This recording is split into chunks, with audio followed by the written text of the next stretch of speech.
Paul likes to use these Scorpion rockers. I've actually never heard of them.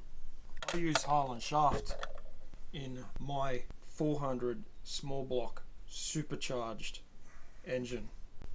Paul, has your car got a supercharger on it? No, it does not, Rob. For people that don't know, that's a sniper. That's not a carburetor. That's fuel injection. I've got a supercharger on my car. Is that just stupid shit or what? Yeah, well... What don't you like? The fact that I've got a supercharger? No, if you don't and a like car it. and two carburetors. If it doesn't fit the video. Yeah, the no one's watching this shit video anyway. What does it matter?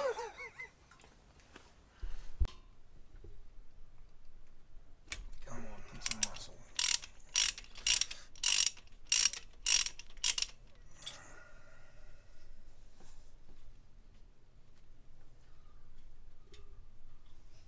This one is going into an oil gallery. HGs were never meant to exist. The HQ was running so late. They only got like one model year. You know, HK 68 and then the HT 69 and the HR 67 and the HQ was running late. So they made a HG. It was the first time they'd ever done like a 3 model series. Well, there you go, I never knew that. They just changed the tail lights and the grille and a bit of trim, the paint, stuff like that. Didn't the QE come in the 70s? The 70? 1970? It came in 70 and it came in 71. Well, there was 70 QEs. Oh, no. Am I wrong? There's 71 HG Utes and stuff like that with HQ compliance plates. They reckon, anyway.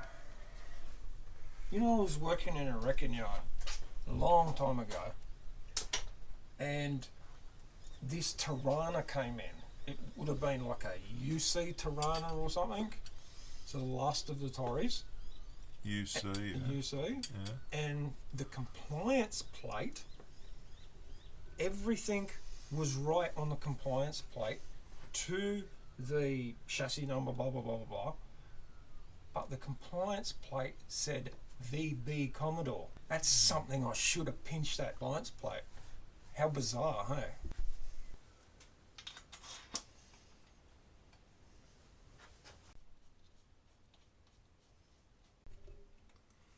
And there's our second one on.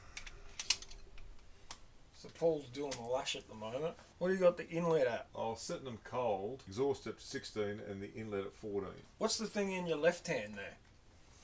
Feeler gauge, 16 thousandths of an inch. What's this fandangle tool you got? Because I've only ever used just a spanner. This is what I use to bend rocker studs with. Yeah.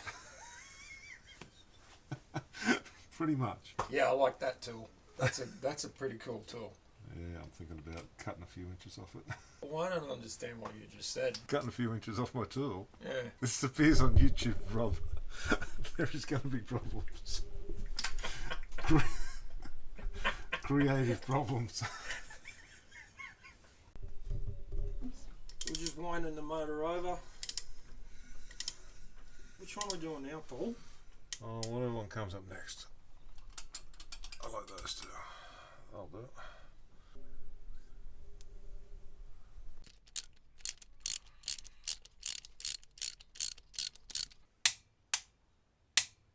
Is that coming undone? That was the one with the damaged rocker on it.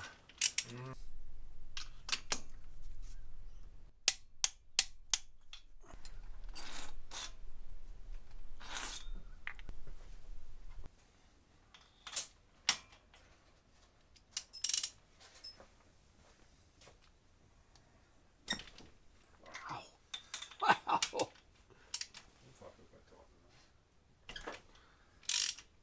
Yeah, that looks to be a oil gallery as well. No, it's on again. Yeah. So Paul had a shot at me before. I think he puts even more on his. Some mothers do have them. Not that I'm blaming his mum. Look at that, all like congealing everywhere. Can you see that on the camera? No, nobody can. Let me show you a close-up.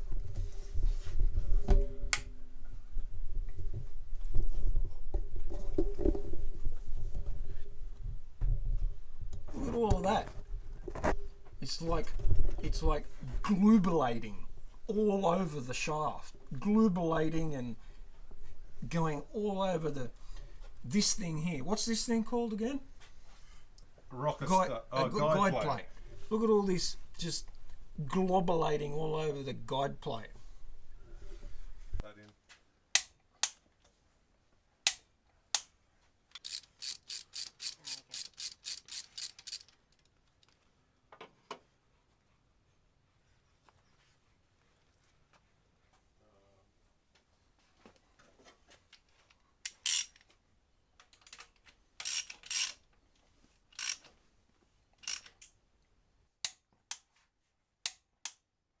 I'm just going to get this globulation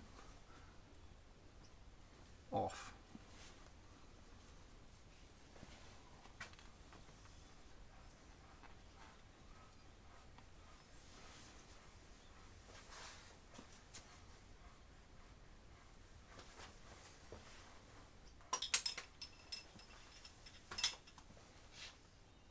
And with the push rods,